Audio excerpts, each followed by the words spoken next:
everybody. Thank you so much for tuning in to another episode of The Living Show, Living in Shelby Township. I'm here at the Burgess-Shadbush Nature Center with one of my favorites, Lizzie. Lizzie, it's been so long. How have you been? I've been good. Thank you for stopping by today. Yes, we always love stopping by and seeing you, and of course seeing all the attractions here at the Burgess-Shadbush Nature Center. So we're standing in front of a very new enclosure they have here at the Burgess-Shadbush Nature Center. Why don't you tell us a little bit about this? So this is now our new home for Lily the opossum. She's our blind opossum, so she can't survive in the wild. We had an older, smaller enclosure for her, but we were able to construct this newer one. You can see we have a tree that replicates something like in the wild, and really that's my goal. A lot of times when people see opossums, it's always like in their backyard. Right. They always In their trash. yeah, in their trash, and it's scary. Surprise Yeah. animals can be pretty scary. Yeah. So I really wanted people to see, you know, just kind of like as if they were stumbling across an opossum in the wild, in the woods, just doing their thing, Yeah. eating snacks, taking naps. Have you noticed her any different with the new enclosure than it was with the old one? She's definitely getting more exercise, and she was losing weight, so we had to increase her food, which she loves. So yes. So now she's just looking for any excuse to come right out of there and get something to eat then, huh? Absolutely. And the kids and even adults are engaged too, especially when she goes up her spiral staircase. I have adults just turn into big kids, and they just want to like come up and see her and ask questions, and that's the goal too. So this is both engaging for the animal that lives in it, but also for our guests. And I know that Lily is blind. Did she have a hard time adjusting to the new enclosure with her being blind? We were a little careful because she does have a nice balcony which she can stand on, and the very first time she walked up there, she did just try to jump right over it. So we caught her, and she quickly learned that that's a fall for her. So with any new enclosure, we keep careful observation for our animals so that we know that, you know, they're adjusting to it, and so she learned really quick. But you know, we keep all of our platforms and climbing structures nice and low in general because she is pretty clumsy. And Lizzie, what are the hours that people can come and visit the Nature Center? Yeah, we are open Wednesdays through Saturdays, 10 a.m. to 6 p.m. and Sundays noon to 5. We're closed Mondays and Tuesdays, but our trails are open every day. Oh, that's great. Is there anything else you want to tell us about the new enclosure for Lily? I highly recommend people coming in when we first open around 10 to 10:30. That's when we feed her, so she's at her most active. Oh, that's good to know. Yeah, she takes a really long nap afterwards, which I would too if I just ate a big meal. Of course. Yeah. Well, we want to thank you so much for telling us about this new enclosure. It really is beautiful, and I'm sure that she loves it, adores it. And so if you are looking at coming to see it, come on over. Burgess-Shadbush Nature Center, they are always welcoming in new people, and they're going to have a lot of new things coming up too, so make sure you stay tuned. Thank you so much, Lizzie. Of course. Thank you for coming. Looking up tactical setup, safety, like right, get everybody in. Try that as Do it just to get the water, get in right.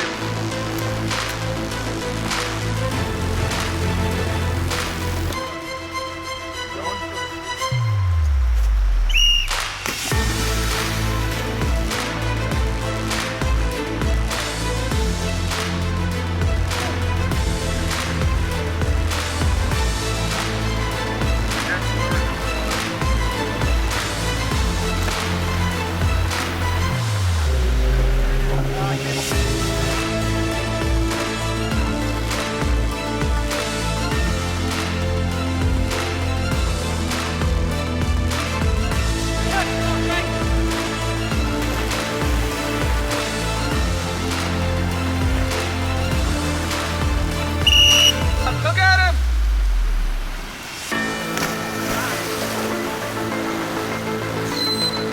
Nice job, man.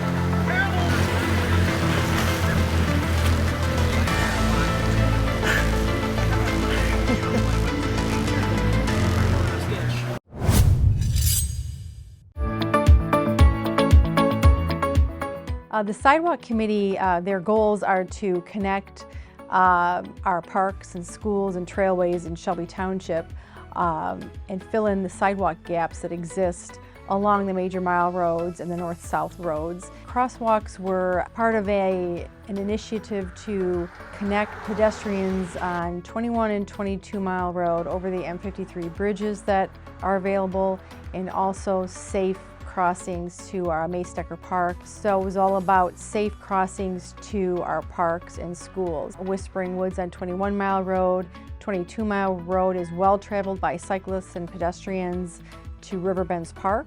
And on those two, 21 mile road, the bridge over the freeway is only on the south side, and on 22 mile road, the bridge is on the north side.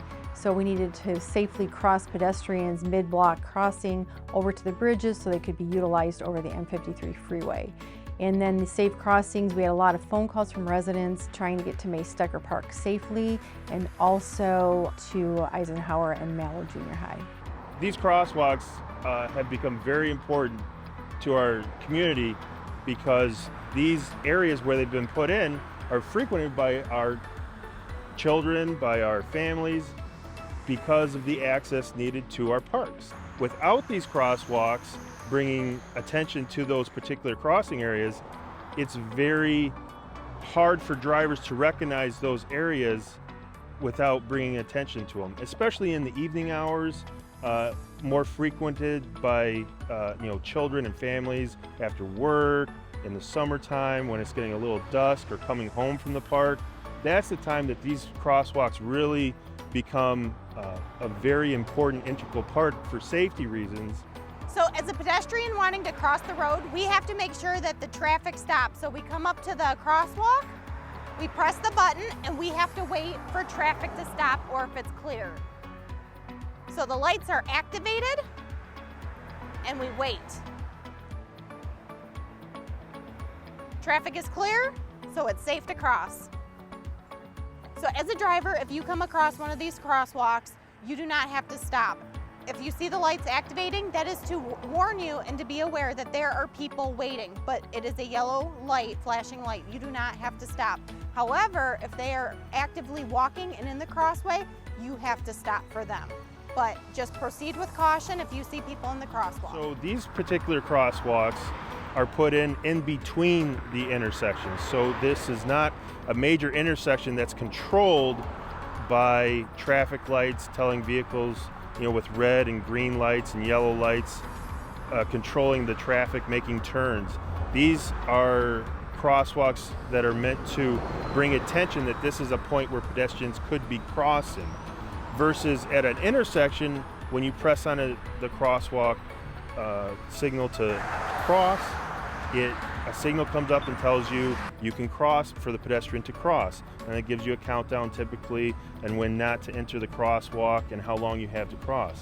This crosswalk in particular doesn't have that capability. This is meant to bring attention to the drivers that pedestrians are crossing here and to pay a little bit closer attention when these lights go off. If you notice, these lights are not red lights, they're not green lights, they're not yellow lights. These are white flashing strobe lights. And those are to bring that attention to drivers, signaling that there's pedestrians here wanting to cross and to be careful and to have caution in the area. The crosswalks were funded with a TAP grant from SEMCOG, Southeast Michigan Council of Governments, and we applied back in 2019 for a TAP grant, and SEMCOG said we need a little more background on why we need the crossing, so they did a study for us on 21 and 22 mile road with the M53 bridges and came to the conclusion that we did need safe crossings on both sides, the east and west side of the bridges. And then along with the need for the crossing at Eisenhower and Maystecker Park. And we were granted the grant 2 years ago to be utilized this year. Overall grant was $360,000 approximately, which 80% was covered by SEMCOG, and the township paid the 20%, which is about $70,000. Some of the projects that the Sidewalk Committee is currently working on and have accomplished in the past few years. The one we have specifically ongoing is a bridge under the M53 freeway on 25 Mile Road on the north side. So we're trying to get people to the corner of 25 Mile Road in Van Dyke to the shopping retail location there. And that is one of our goals, is to also, which I didn't mention, is to get pedestrians to our retail shopping centers at our intersections. The children should have the ability to walk there and feel safely doing so.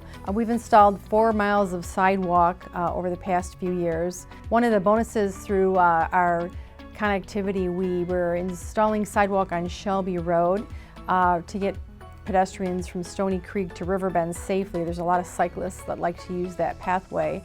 And in doing so, when we were working with the county to connect the Shelby Township's portion of the Iron Bell Trail that we were responsible for, we came up with this local connector that took us from the Macomb Orchard Trail over to Riverbends.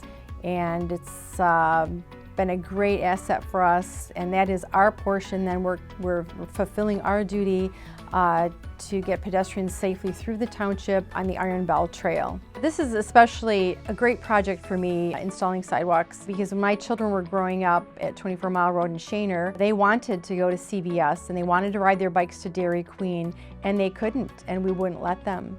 And one of the first projects when we came in was to complete our sidewalk gaps on 24 Mile Road, and that just happened to be part of the program that we had laid out. And I have so many comments, and I see so many people walking the streets, walking to the corner, safely on the sidewalk. It just warms my heart for all of us, and a great asset for the community.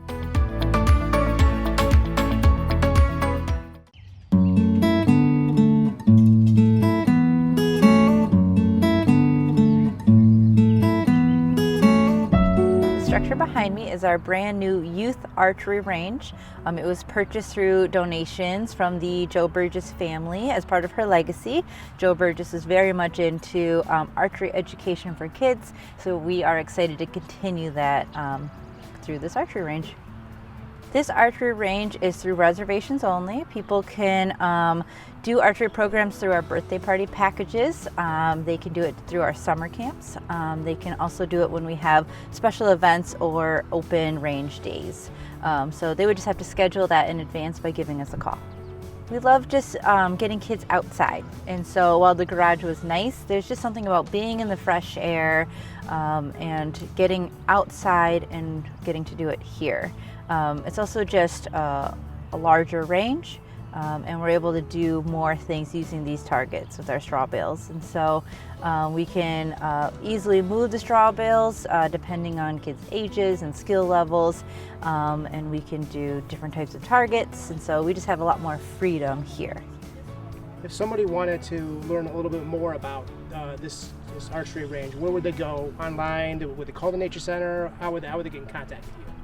If people would like to learn more, definitely check out our website to learn more about our birthday party packages and our upcoming events. They can also give us a call, and we'd be happy to talk about it.